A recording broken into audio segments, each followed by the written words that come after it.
जय हिंद साथियों, the freedom में आपका स्वागत है। मैं सुधीर।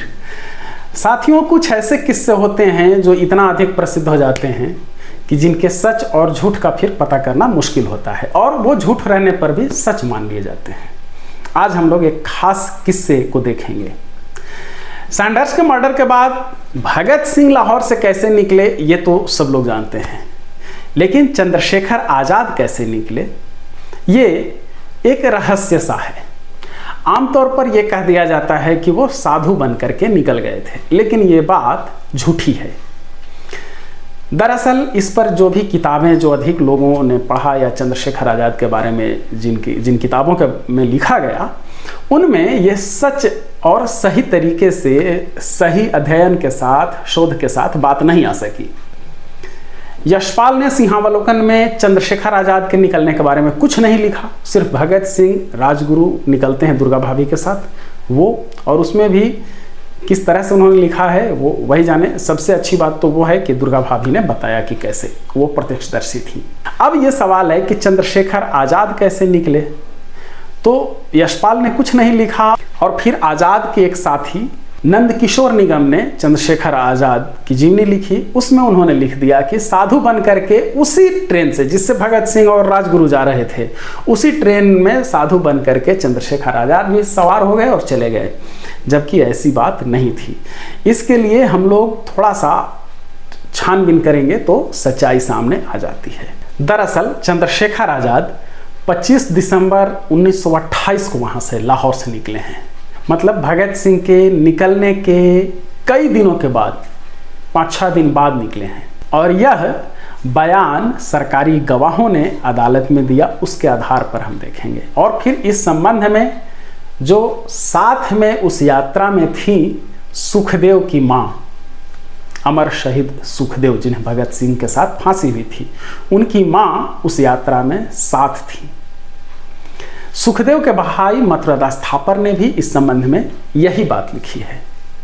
दरअसल भगत सिंह और राजगुरु को पहले बचाना था, वो लोग निकल गए। चंद्रशेखर आज़ाद को निकालने के लिए सुखदेव की मां की मदद ली गई कि महिलाओं के साथ ये निकल जाएंगे।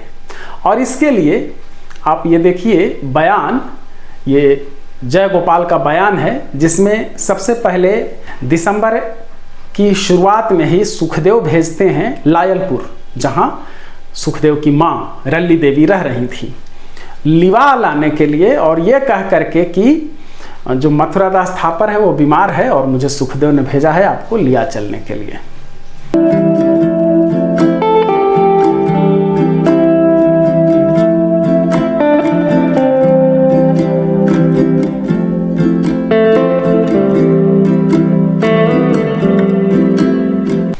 जब वो जय गोपाल वहाँ पहुँचता है तो सुखदेव की माँ जाने से इनकार कर देती है, कहती है कि तुम्हारे साथ नहीं आएंगे, ठीक है हम आ जाएंगे 1-2 दिन में, ठीक ना, और हम देख लेते हैं, तुम जाओ। और वो लौट आता है। ये अपनी गवाही में भी जय गोपाल ये बात बताता है कि मेरे साथ नहीं आए, वो बोली कि हम आएंगे बाद में।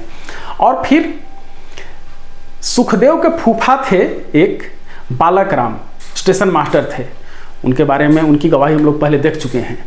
तो सुखदेव की फुआ और फूफा के साथ सुखदेव की माँ पहुँचती हैं मथुरादास थापर के पास। मथुरादास थापर उन दिनों सैनिटरी डिपार्टमेंट में असिस्टेंट इंजीनियर थे और शेखुपुरा नाम की एक जगह है जहाँ वे पोस्टेड थे। वहाँ पहुँचते हैं सुखदेव के फूफा, फुआ और फिर उनकी माँ साथ में। वहाँ देखते हैं कि ये तो बिल्कुल ठीक है, टनाटन है। तो पूछते हैं कि आश्चर्य होता है कि तुम तो ठीक हो, और सुखदेव भेजा था आदमी, वो जय गोपाला के कह रहा था कि तुम बीमार हो, वो अपने साथ हमको लिया जाना चाहता था।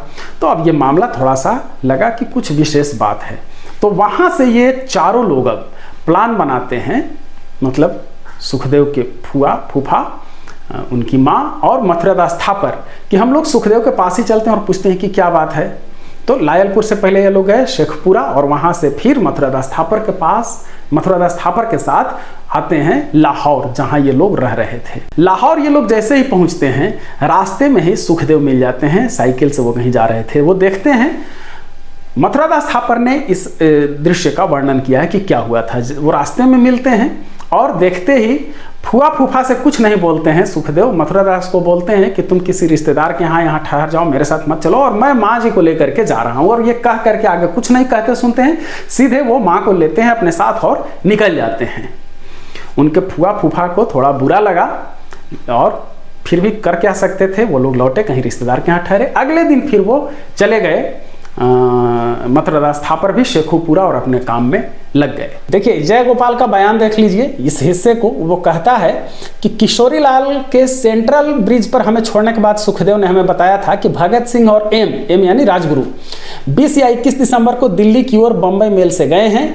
25 या 26 तारीख को पंडित जी भी दिल्ली चले गए हैं और सुखदेव की माता जी और उसकी बहन और किशोरी लाल भी उनके साथ गए हैं और पंडित जी को दिल्ली छोड़कर वे लोग लाहौर वापस आ गए हैं। ये बयान दे रहा है जय गोपाल। ये बता रहा है कि चंद्रशेखर आजाद के साथ सुखदेव की माता जी, सुखदेव की बहन और किशोरी लाल ये सब लोग गए हैं ट्रेन से बैठ करके 25 या 26 दिसंबर को। हंसराज बोहरा ने भी इस संबंध में बयान दिया है, उसका बयान भी देख लीजिए। हंसराज बोहरा कहता है, जो कि गवाह संख्या 5 था, 15 या 20 दिन पहले मैं नहर के किनारे उससे मिला था। सुखदेव ने मुझे बताया कि भगत सिंह और राजगुरु को सैंडर्स के कत्ल के बाद आगरे की ओर भेज दिया गया है। 20 दिसंबर 1928 को भगत सिंह सेकेंड क्लास में सफर कर रहे थे और राजगुरु सर्वेंट क्लास में। सुखदेव ने यह भी बताया कि पंडित जी और किशोरी लाल मथुरा की ओर 25 दिसंबर 1928 को सुखदेव की माता और बहन के साथ भेज दिए गए हैं। यानी दोनों ही सरकारी गवाहों ने यह बताया है कि सुखदेव की माँ और बहन के साथ चंद्रशेखर आजाद लाहौर से निकले हैं ट्रेन से। दरअसल ये जो बहन का बार बार जिक्र हो रहा है वो सुखदेव की बहन नहीं थी, वो उनके यहाँ एक नौकर थे, एक घरेलू सेवक थे सुखदेव के घर में। उनका नाम था पंडित शिवराम दास। उन्हीं की बेटी थी ये जो लड़की जो साथ में जा रही है। इनको रल्ली देवी ने, सुखदेव की माँ ने गोद ले लिया था और फिर अपनी बेटी बना लिया था, लेकिन ये वास्तव में उनके घरेलू सेवक की बेटी थी। अपनी बहन या उस समय तक शायद गोद नहीं लिया था, क्योंकि मथुरादास थापर ने भी यही साफ साफ लिखा है कि घरेलू सेवक पंडित शिवराम दास की वो बेटी थी, बाद में माँ जी ने उसे गोद ले लिया था। तो इन सब के बयानों से जय गोपाल का बयान देख लीजिए, हंसराज बोहरा का बयान देख लीजिए, मथुरादास थापर ने जो संस्मरण लिखा है वो बयान देख लीजिए। इससे साफ साफ पता चल जाता है कि चंद्रशेखर आजाद सैंडर्स के मर्डर के बाद लाहौर से बाहर कैसे निकले।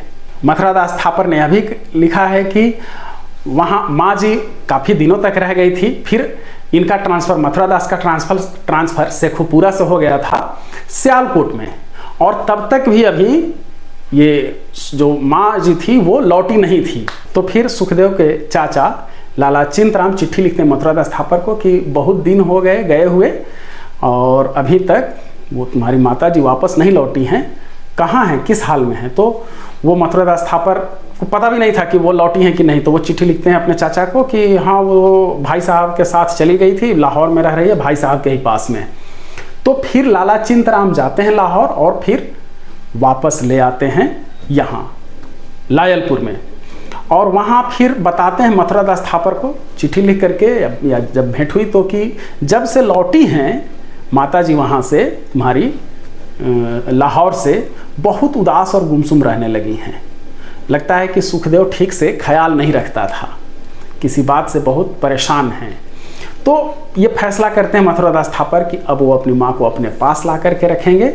और यहीं वहाँ मथुरादास थापर को बहुत समय के बाद जब गिरफ्तार हो जाते हैं भगत सिंह और सुखदेव वगैरह, तब वो बताती हैं रल्ली देवी, सुखदेव की माँ, अपने दूसरे बेटे मथुरादास थापर ने जो लिखा है कि माँ जी ने फिर मुझे बताया कि वहाँ गई थी तो उन्हें ये पता चल गया था कि ये लोग कुछ क्रांतिकारी टाइप के काम कर रहे हैं, बंदूक पिस्तौल वाला काम कर रहे हैं। किशोरी लाल ने भी बाद में अपने इंटरव्यू में लिखा है कि माँ जी को पता चल गया था कि हम लोग कुछ शस्त्र अस्त्र वाला काम कर रहे हैं, गोली बंदूक बारूद बम वगैरह का काम कर रहे हैं, और इससे वो थोड़ी परेशान हो गई थी। एक और अधिक वो परेशान हुई थी कि वहाँ तब तक भगत सिंह के बाल काटे जा चुके थे, और वो जब देखी कि ये तो सिख है, चूँकि पहचानती थी, दोनों के परिवार वाले एक दूसरे को सब जानते थे, तो बहुत गुस्सा भी हुई, नाराज भी हुई कि इसमें बाल इसको रखना है अपने धर्म के अनुसार, वही बाल कटवा लिया है। तो ये सब बातें फिर वो बताई थी मथुरादास थापर को कि ये हमने वहाँ चीज़ देखा था, और फिर हम ऐसे वहाँ एक बार ट्रेन से गए भी थे, एक आदमी को हमने छोड़ा भी था। ये सारी बातें फिर उन्हें बताई। ये लिखा है संस्मरण फिर मथुरादास थापर ने, और फिर साथ में हम लोगों ने जय गोपाल और हंसराज वोहरा का जो उन्होंने स्पेशल ट्रिब्यूनल में बयान दिए थे वो बयान भी हमने देख लिए। तो साथियों, मुझे लगता है कि ये बिल्कुल स्पष्ट हो गया होगा कि चंद्रशेखर आज़ाद लाहौर से कब निकले थे, कैसे निकले थे, किसके साथ निकले थे। इस घटना से हमें यह भी पता चल जाता है कि सुखदेव तो क्रांतिकारी जीवन जी ही रहे थे, सुखदेव की माँ की भी भूमिका, ऐसे तो माँ थी तो उनकी भूमिका थी ही, लेकिन एक जगह उन्होंने सक्रिय भूमिका भी निभाई थी सैंडर्स मर्डर के बाद चंद्रशेखर आज़ाद को निकालने में।